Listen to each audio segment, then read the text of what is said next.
Hi friends, welcome to Fousi's kitchen. അപ്പോൾ എല്ലാവർക്കും സുഖമല്ലേ? നമ്മളിന്നിവിടെ ടൊമാറ്റോ റൈസാണ് ഉണ്ടാക്കുന്നത്. നമ്മുടെ മക്കൾക്കൊക്കെ ലഞ്ച് ബോക്സിൽ സെറ്റ് ചെയ്യാൻ പറ്റിയ നല്ലൊരു ഐറ്റം കേട്ടോ. ഇത് ഉണ്ടാക്കാൻ വേണ്ടിയിട്ട് ഞാനിവിടെ വൈറ്റ് ബസുമതി അരിയാണ് എടുത്തിരിക്കുന്നത്. ഇതാണ് എൻ്റെ മെഷർമെൻറ്റിൻ്റെ കപ്പ്. ഈ കപ്പിൽ 2.5 കപ്പ് അരിയാണ് ഞാൻ എടുത്തിരിക്കുന്നത്. 250 മില്ലിയാണ് കേട്ടോ. ഇനി നമുക്ക് അരി നന്നായിട്ട് കഴുകിയിട്ട് അത് സോക്ക് ചെയ്യാൻ വേണ്ടിയിട്ട് ഒരു 20 മിനിറ്റ് വെക്കാം. 20 മിനിറ്റ് കഴിഞ്ഞാൽ നമുക്കത് ഊറ്റി വെക്കാം. പിന്നെ ഞാൻ അതിലേക്ക് വേണ്ടിയിട്ട് 4 പഴുത്ത വലിയ തക്കാളി തന്നെയാണ് എടുത്തിരിക്കുന്നത്. 2 പച്ചമുളക് എടുത്തിട്ടുണ്ട്, വലിയൊരു സവാള എടുത്തിട്ടുണ്ട്, പിന്നെ മല്ലിയില പുതിനയില എടുത്തിട്ടുണ്ട്, 4 പീസ് പട്ട, 3 ഗ്രാമ്പു, 3 ഏലക്കായ. മല്ലിയിലും പുതിനയിലൊക്കെ എടുക്കുമ്പോൾ എപ്പോഴും ഫ്രഷ് എടുക്കണം. എനിക്കത് കിട്ടാത്തതുകൊണ്ട് ഞാൻ ഇവിടെ ഉള്ളത് വെച്ചിട്ട് അഡ്ജസ്റ്റ് ചെയ്തതാണ്. ഇനി ഇതിലേക്ക് ഫ്രോസൺ ഗ്രീൻ പീസാണ് വേണ്ടത്. അതില്ലാത്തതുകൊണ്ട് ഞാൻ ഗ്രീൻ പീസ് കുതിർത്തിട്ട് 2 വിസിലടിച്ചിട്ട് വെച്ചതാണ്, അതെടുക്കുന്നുണ്ട്. പിന്നെ നമ്മൾ വെളുത്തുള്ളി ഇഞ്ചി പേസ്റ്റാണ് നമുക്ക് വേണ്ടത്, അത് 1 ടീസ്പൂൺ എടുക്കുന്നുണ്ട്. ഇനി 10 കാഷ്യൂനട്ട് വേണം. അപ്പോൾ ഇവിടെ കാഷ്യൂനട്ട് അത്ര ഇഷ്ടമില്ലാത്തതുകൊണ്ട് ഞാൻ 5 എണ്ണമാണ് എടുത്തിട്ടുള്ളൂ. പിന്നെ ഒരു ബേ ലീഫ് എടുക്കുന്നുണ്ട്, അത് ഞാൻ നേരത്തെ പറയാൻ വിട്ടുപോയതാണ്. പിന്നെ ഒരു ബൗൾ ഞാൻ ക്യാരറ്റ് എടുത്തിട്ടുണ്ട്. ക്യാരറ്റ്, ഗ്രീൻ പീസ്, കാഷ്യൂനട്ട് ഇതൊക്കെ തികച്ചും ഓപ്ഷണലാണ്. ഇതൊക്കെ കഴിക്കാൻ കുട്ടികൾക്ക് ഇവിടെ നല്ല മടിയാണ്. അപ്പോൾ ഞാൻ ഇങ്ങനത്തെ എന്തെങ്കിലുമൊക്കെ ഐറ്റംസ് ഉണ്ടാക്കുമ്പോൾ അത് കൂടെ ആഡ് ചെയ്തിട്ടുണ്ടെങ്കിൽ അപ്പോൾ അതുകൊണ്ട് കഴിച്ചു പോകുമല്ലോ, അതിന് വേണ്ടിയിട്ട് ഇട്ടതാണ്. പിന്നെ ഒന്നുകൂടി ടേസ്റ്റും ഇതിൻ്റെ ഒരു ഭംഗിക്കൊക്കെ വേണ്ടിയിട്ട് ഇത് നല്ലതാണ്. ഇനി നമുക്ക് എടുത്തു വെച്ച സവാള ചെറുതായി അരിഞ്ഞെടുക്കാം. പിന്നെ നമുക്ക് പച്ചമുളക് നീളത്തിൽ അരിഞ്ഞെടുക്കാം, പുതിന, മല്ലിയില ഇവയൊക്കെ അരിഞ്ഞെടുക്കാം. ഇനി നമുക്ക് ടൊമാറ്റോ റൈസിൻ്റെ മെയിൻ ഇൻഗ്രീഡിയൻ്റായ തക്കാളി മിക്സിയിൽ അരച്ചെടുക്കാം. നല്ല ഫൈനായിട്ട് തന്നെ അരച്ചെടുക്കണം. ഞാൻ ടൊമാറ്റോ അരയ്ക്കാൻ വേണ്ടിയിട്ട് അതിൽ കുറച്ച് വെള്ളം ആഡ് ചെയ്തിട്ടുണ്ട്, അല്ലെങ്കിൽ ഇവിടെ മിക്സിയിൽ അരഞ്ഞ് കിട്ടാൻ കുറച്ച് ബുദ്ധിമുട്ടാണ്. അപ്പം നമ്മുടെ ഇൻഗ്രീഡിയൻസ് ഒക്കെ ഇവിടെ റെഡി ആയിട്ടുണ്ട്. ഇനി നമുക്കൊരു കുക്കർ അടുപ്പിൽ വെച്ചിട്ട് ഫ്ലെയിം ഓൺ ചെയ്യാം. എന്നിട്ട് നമുക്കതിലേക്ക് 1 ടീസ്പൂൺ നെയ്യ് ഒഴിച്ചു കൊടുക്കാം. ഇനി 2 ടേബിൾ സ്പൂൺ ഓയിലാണ് ഞാനിവിടെ ചേർത്ത് കൊടുക്കുന്നത്, സൺഫ്ലവർ ഓയിലാണ്. ഇനി ഈ ഓയിലും നെയ്യൊക്കെ ചൂടായിട്ട് വരുമ്പോൾ നമുക്കിതിലേക്ക് കറുവപ്പട്ട, ഗ്രാമ്പു, ഏലക്ക, ബേ ലീഫ് നമുക്ക് ഓരോന്നായി ഇട്ട് കൊടുക്കാം. ഫ്ലെയിം കുറച്ചിട്ട് തന്നെ വെക്കണം. ഒന്ന് ജസ്റ്റ് ഒന്ന് ഇളക്കി കൊടുക്കാം. ചൂടായി വരുമ്പോൾ നമുക്കിതിലേക്ക് നമ്മൾ എടുത്ത് വെച്ച് കാഷ്യൂനട്ട് ഇട്ട് കൊടുക്കാം. ഇത് ഏകദേശം ആയി വരുമ്പോൾ നമുക്കിതിലേക്ക് സവാള ഇട്ട് കൊടുക്കാം.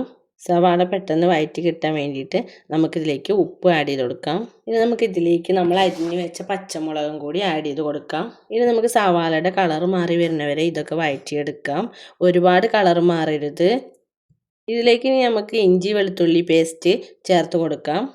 ഇനി ഇതിൻ്റെ പച്ചച്ചുവ മാറണ വരെ നന്നായിട്ട് ഇളക്കി കൊടുക്കണം. ഇഞ്ചി വെളുത്തുള്ളി പേസ്റ്റൊക്കെ ഇപ്പോൾ റെഡി ആയിട്ട് വന്നിട്ടുണ്ട്. ഇനി നമുക്ക് ഇതിലേക്ക് പൊടികൾ ഓരോന്നായി ആഡ് ചെയ്ത് കൊടുക്കാം. Kashmiri chilli powder 1 table spoon നിറച്ചും ഞാനിവിടെ എടുത്തിട്ടുണ്ട്. 1 ടേബിൾ സ്പൂണ് മല്ലിപ്പൊടി എടുത്തിട്ടുണ്ട്. 1 ടീസ്പൂണ് ഗരം മസാലപ്പൊടി എടുത്തിട്ടുണ്ട്. ഇനി ഇത് നന്നായിട്ട് വഴറ്റിയെടുക്കണം.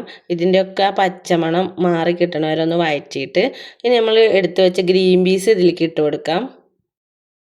ഇതും ഈ മസാലയിൽ ഒന്ന് വഴറ്റിയെടുക്കാം. ഇതിൻ്റെ പച്ചച്ചുവ മാറുന്നവരെ നമുക്ക് നന്നായിട്ട് ഇളക്കി കൊടുക്കാം. ഇനി നമ്മൾ അടിച്ചു വെച്ച ടൊമാറ്റോ പ്യൂരി ഇതിലേക്ക് ഒഴിച്ചു കൊടുക്കാം. ഇത് നമുക്ക് നന്നായിട്ട് ഇളക്കാം. ഇത് തിളച്ച് വരുമ്പോൾ നമുക്ക് ഇതിലേക്ക് ആവശ്യമുള്ള വെള്ളം ചേർത്ത് കൊടുക്കാം. വെള്ളം സാധാരണ ബിരിയാണി വെക്കണ പോലെ ഇരട്ടി വെള്ളം ഇതിൽ വെക്കേണ്ട ആവശ്യമില്ല. കറക്റ്റ് അളവിലുള്ള വെള്ളമാണ് ഇതിൽ ചേർക്കേണ്ടുള്ളൂ. അപ്പോൾ ഞാൻ 2.5 കപ്പ് അരി എടുത്തതുകൊണ്ട് 2.5 കപ്പ് വെള്ളം മാത്രമേ ഇവിടെ ആഡ് ചെയ്യുന്നുള്ളൂ. പിന്നെ നമ്മുടെ തക്കാളി അടിച്ചതിലും വെള്ളം ഉണ്ടല്ലോ, അപ്പോൾ ആ വെള്ളമൊക്കെ മതിയാവും. ഇനി ഇതിലേക്ക് ആവശ്യമായ ഉപ്പും കൂടി നമുക്ക് ചേർത്ത് കൊടുക്കാം. സവാള വഴറ്റുന്ന സമയത്ത് സവാള വഴറ്റി കിട്ടാൻ വേണ്ടി മാത്രമുള്ള ഉപ്പാണ് ഞാനിവിടെ ചേർത്ത് കൊടുത്തിട്ടുള്ളൂ. പിന്നെ നമുക്ക് ഈ വെള്ളത്തേക്ക് ആവശ്യമുള്ള ഉപ്പും കൂടി ചേർക്കണം. അപ്പോൾ വെള്ളത്തിൽ ഒരു പൊടിക്ക് ഉപ്പ് മുന്തി നിന്നാൽ മാത്രമേ നമ്മുടെ റൈസിൽ കറക്റ്റ് ഉപ്പായിട്ട് കിട്ടുള്ളൂ. അത് ഓരോരുത്തരും അവരുടെ ഉപ്പിൻ്റെ ഇതിനനുസരിച്ചിട്ട് ചേർത്ത് കൊടുക്കണം. പിന്നെ നമുക്ക് ഇതിലേക്ക് മല്ലിയില പുതിനയില ചേർത്ത് കൊടുക്കാം. ഇനി ഇത് നന്നായി തിളച്ച് വരുമ്പോൾ ഇതിലേക്ക് നമ്മൾ എടുത്തു വെച്ച അരി ചേർത്ത് കൊടുക്കുന്നുണ്ട്. നമ്മൾ ഗ്രേറ്റ് ചെയ്ത് വെച്ച ക്യാരറ്റും നമുക്കിതിലേക്ക് ഈ സമയത്ത് ആഡ് ചെയ്ത് കൊടുക്കാം. ഞാൻ ക്യാരറ്റ് ഇടുന്നത് കാണിക്കാൻ വിട്ടുപോയി. ഇനി ഇത് തിളച്ച് വരുമ്പോൾ നമുക്കിത് അടച്ച് വെച്ചിട്ട് ഫ്ലെയിം കുറച്ച് വെച്ചിട്ട് ലോ ഫ്ലെയിമിൽ ഇട്ടിട്ട് 1 വിസിൽ വരെ വെയിറ്റ് ചെയ്യാം. ഇപ്പോൾ വിസിലടിച്ചിട്ടുണ്ട്. ഇനി നമുക്ക് ഫ്ലെയിം ഓഫ് ചെയ്തിട്ട് കുക്കർ അടുപ്പിൽ നിന്ന് മാറ്റി വയ്ക്കാം. എയർ ഫുള്ളായി പോണ വരെ നമുക്ക് വെയിറ്റ് ചെയ്യണം. അപ്പോൾ ഇതാ എയറൊക്കെ പോയിരിക്കണു. ഇനി നമുക്കിത് തുറന്ന് നോക്കാം. നമ്മുടെ ടൊമാറ്റോ റൈസ് ഇവിടെ റെഡി ആയിട്ടുണ്ട്. ഇനി നമുക്ക് ഒരു ഫോർക്ക് ഉപയോഗിച്ചിട്ട് ഇത് ഇളക്കിയെടുക്കാം. ഇത് ചൂടുള്ള കാരണമാണ് നമുക്കിത് ഇങ്ങനെ ഒട്ടിയിരിക്കണ പോലെ തോന്നുന്നത്. ചൂടൊക്കെ ആറിക്കഴിഞ്ഞാൽ ഇത് കറക്റ്റ് പരുവത്തിലാവും.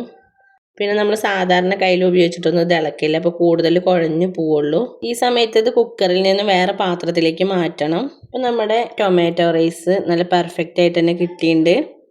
ചൂടാറി കഴിഞ്ഞാലാണ് ഇത് കറക്റ്റ് ഇതിൻ്റെ പരുവത്തിലാവുള്ളൂ. നമ്മൾ രാവിലെ ഉണ്ടാക്കിയിട്ട് ഉച്ചയ്ക്ക് കഴിക്കുമ്പോഴാണ് ഇത് നല്ല ടേസ്റ്റ് ആയിട്ട് കിട്ടുക. വേറെ പ്രത്യേകിച്ച് ഇതിൻ്റെ കൂടെ കഴിക്കാൻ സൈഡ് ഡിഷുകളുടെ ഒന്നും ആവശ്യമില്ല.